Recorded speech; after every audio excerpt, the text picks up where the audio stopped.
Welcome, if this is your first time watching Who Remembers, the series where we discuss and break down my thoughts on games that are at least 10 years old or older. Some we are revisiting, and some we are playing for the first time. I'll try to keep it mostly spoiler-free by avoiding any major plot points. So let's get started. Did you know the only actual Golden Axe in Golden Axe is in the arcade version? The Sega Genesis and Mega Drive version actually has a yellow axe, and the Death Adder yields a brown axe.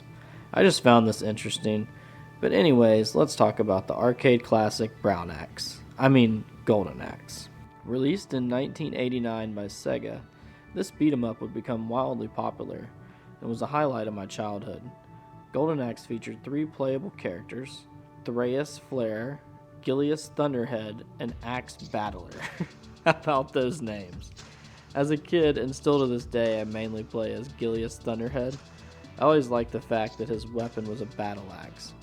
The story is simple. You battle your way through the land of, I'm probably going to butcher this, but Yara, to defend the evil Death Adder, who has captured the king and his daughter, and is holding them up in the castle. You must rescue them and retrieve the Golden Axe to restore order to the land of Yara. Gameplay is fairly simple, easy to learn, but difficult to master. As a kid, I honestly sucked at this game, struggling to make it past the first 2 levels. As an adult, I still suck at this game. My skills have slightly increased as of recording this video. Lead designer Mikito Uchida was heavily inspired by, and I have no clue if I said his name right, but I gave it a shot. He was heavily inspired by Conan the Barbarian, and surprisingly Street Fighter of all things. I can definitely see the Conan inspiration, but Street Fighter kind of caught me off guard. As I played the game more and more, I discovered there's ways to combo like actions, and there's a lot of depth to the game than I previously thought. Sometimes you need to act quickly, and other times you want to pace yourself and take your time.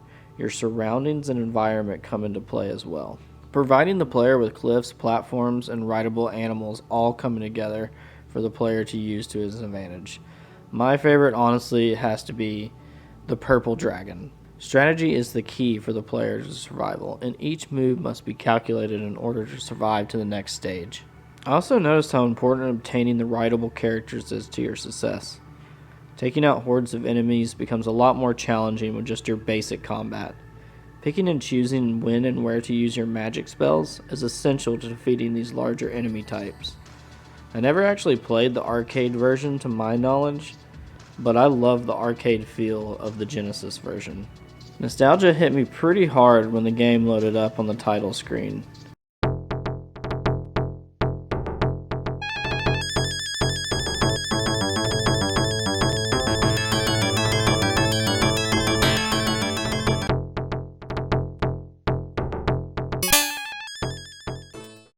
When the opening music score started playing, it brings me right back to the late 80s, early 90s.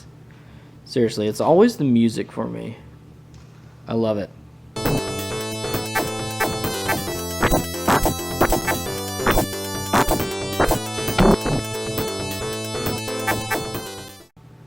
Major Conan the Barbarian vibes, and I love that too. Golden Axe has a very small production team behind it, and lead designer brought his knowledge and experience from Altered Beast. For those who don't know, Altered Beast was also created by Uchida, becoming a launch title for the Sega Genesis. The similarities between the 2 titles is uncanny and cannot be denied. Golden Axe is widely considered by many as the greatest arcade game ever.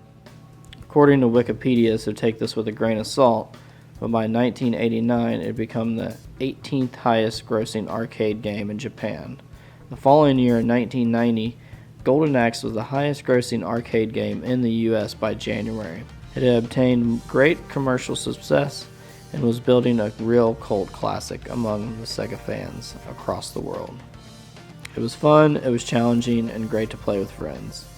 The unique atmosphere always stood out to me and still holds up today. I still enjoy the difficulty of the combat and the challenge the game brings through each stage. As I did my research for this video, I noticed that Golden Axe has a great community behind it, and a good amount of lore within it. So many hidden secrets and little Easter eggs to discover. I had a blast stepping back into the world of Golden Axe. By my standards, it still holds up. and I'd recommend it to anyone wanting to jump into a good arcade beat 'em up.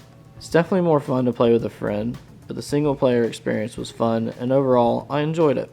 I'd like to thank you for stopping by for another episode of Who Remembers. Make sure to give this video a like, share it with a friend, and consider subscribing to the channel if you want to take more scenic drives down nostalgic lane. Catch you in the next one.